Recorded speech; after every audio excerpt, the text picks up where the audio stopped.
single day I'm gonna make something great. That's my way. Every single day. So your buddy shows up and just did a full DPF delete, and it's awesome. But you don't have enough money to buy a tuner. And you gotta have it. There's gotta be a way to make this happen, right?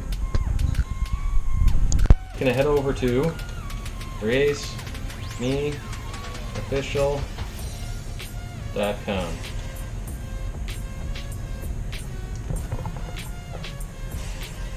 Besides wandering around, really all you need to do is go to shop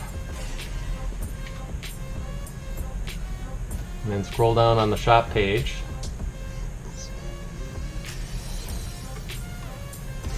And you're gonna get additional VIN key. And then go ahead and you're gonna add at least one, or maybe if there's more than you, two. Add it to the cart. After you check out and pay, just download the request on your tuner, email it in, and they'll send it back, and I'll show you how to upload it. Alright, step one.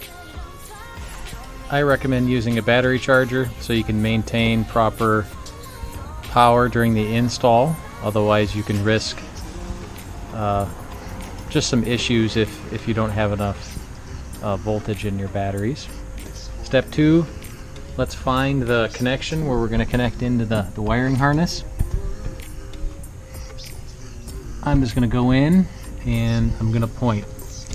This connection right here, we're going to go ahead and remove this, and this is directly where we plug into the engine harness.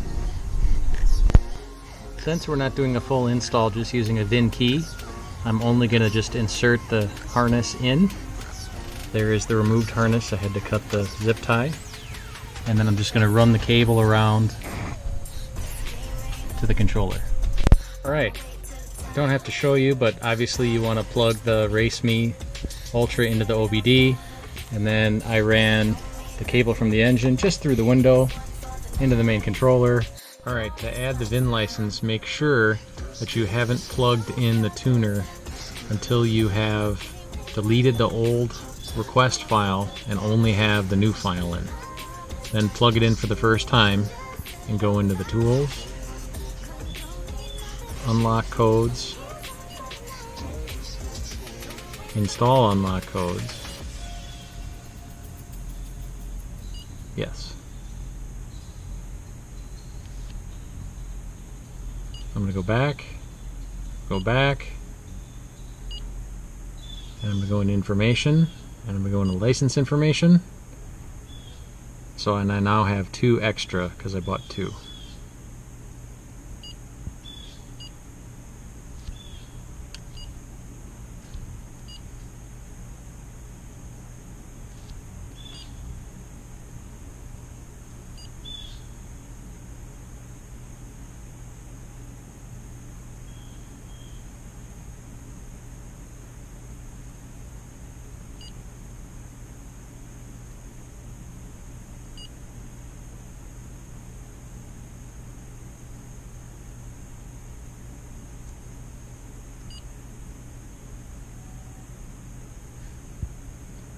And now we wait. Now that the truck tune is done, onto the EGR motor. So we're actually just going to pull the 4 screws that were right here, and we're going to pull this plunger out and then put it back together and leave this connected. Here, you just pull it out, make sure you got the plate, and we're just going to put it back together.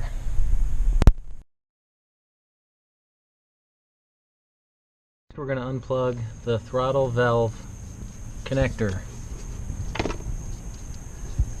You can't really see the connector. I used my phone and took a picture of it. You're actually going to slide the pin out, then it actually releases and you can pull that out. So we're just going to pull that out, and I'm just going to tape it up and just leave that open down here. It is disconnected. It is a squeeze, so after the tab slides over, just squeeze the top and pull it out. And lastly, disconnect the EGR cooling servo. Just a simple unplug. Construction of the exhaust system. You need a 5/8 deep well. You're going to take off the 3 at the flex pipe right off the turbo. There's 4 right here. And then we're going to start disconnecting all the harnesses that go into the exhaust system. So here at the very first one, you've got 1, 2, and we're going to disconnect where the DEF comes in, the injector, 3, and then we'll move on to the back can. On the other side, we disconnected the 1 connector. Again, it's a slide lock connector. We're going to leave all this on the pipe and then disconnect it after we get it off the truck. We're at the front of the DPF. Don't forget there is 1 connector, and it goes up to the very front sensor, the inlet pressure side. At the very back where the DEF gets shot in, and we have disconnected 1 sensor, and then we're going to go up on the top and we're going to disconnect this sensor, or we're just actually going to pull it out, and then there's a second one right here. Just makes it a little bit easier because this one is actually connected into a pretty big connection and you can't remove it. So I'm just actually going to pull the sensor out of there, Ray. Sure you get plenty of soapy water on the hangers. We're going to pull those off next. Alright, this is a crew cab short box. So once the back clamp is loose and everything's disconnected, we pulled the front back, the very front part here, and then once it dropped down, then we're able to pull the whole unit forward and it slides down. Taking an extra minute to wrap up all the connectors, put a bag on them, zip tied them in case it has to go back on for some sort of catastrophic failure under warranty. Alright, final fitment of the straight pipe.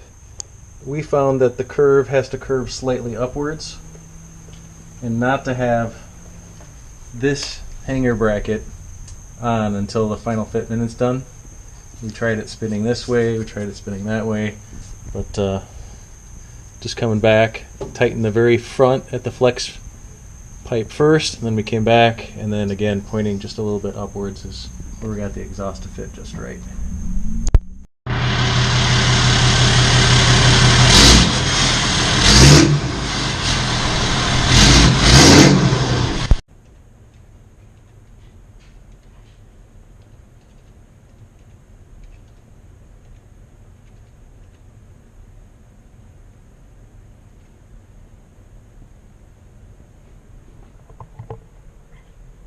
They have amazing support. You can click the chat window and chat anytime you need advice. Michael's very responsive, and I've also gotten in contact with them via email, and I get an answer right away.